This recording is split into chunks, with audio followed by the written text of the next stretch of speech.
성령은 보혜사로서 예수 그리스도 안에 있는 우리와 함께 하십니다. 성령은 단지 우리가 필요로 할 때에만 나타나 우리에게 능력을 제공해 주시는 분이 아닙니다.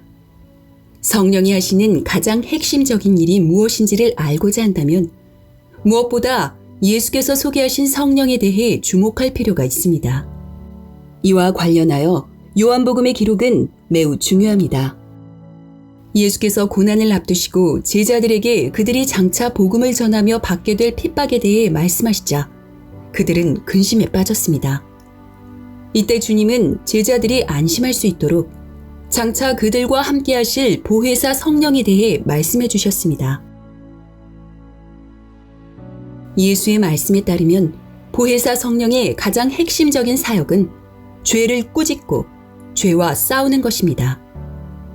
제자들이 복음을 전할 때 세상은 물론 믿는 자를 자처하는 이들 중에도 그들을 반대하고 핍박하는 자들이 나타날 것인데 그때 예수께 순종하는 자들의 편에서 그들을 미워하는 자들의 죄를 드러내고 책망하는 것이 성령이 하시는 중요한 일입니다.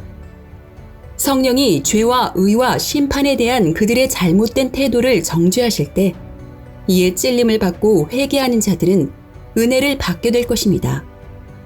그러나 어떠한 양심의 가책도 받지 못하고 회개하지 않는 자들은 구원과 멀어지게 될 것입니다. 성령은 예수를 믿지 않는 것이 죄라고 알려주십니다. 예수를 믿는다는 것은 단지 교회에 다닌다는 의미가 아닙니다. 예수를 따르는 자가 진정 예수를 믿는 자입니다.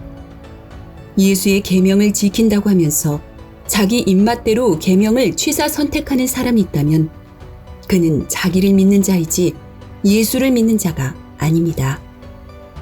예수를 믿는다는 것은 일시적인 경험을 말하는 것이 아니고 예수에 대하여 어떤 입장을 가지고 있는지를 말하는 것입니다.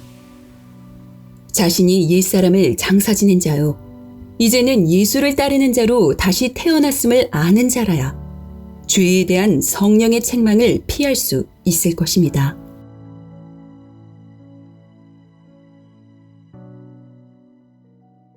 성령은 또한 의와 관련하여 세상을 정죄하십니다. 사람들이 예수를 십자가에 못 박아 죽인 것은 스스로를 의롭다고 여겼기 때문입니다.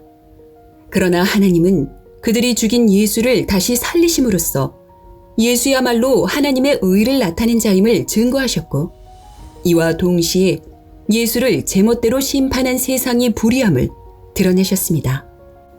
예수만이 유일한 의라는 사실을 성령이 증거하실 때 이를 통해 자신의 악함을 깨닫는 사람은 자기를 살릴 수 있는 그 유일한 의를 사모할 것입니다. 그뿐 아니라 성령은 심판과 관련하여 세상을 정죄하십니다.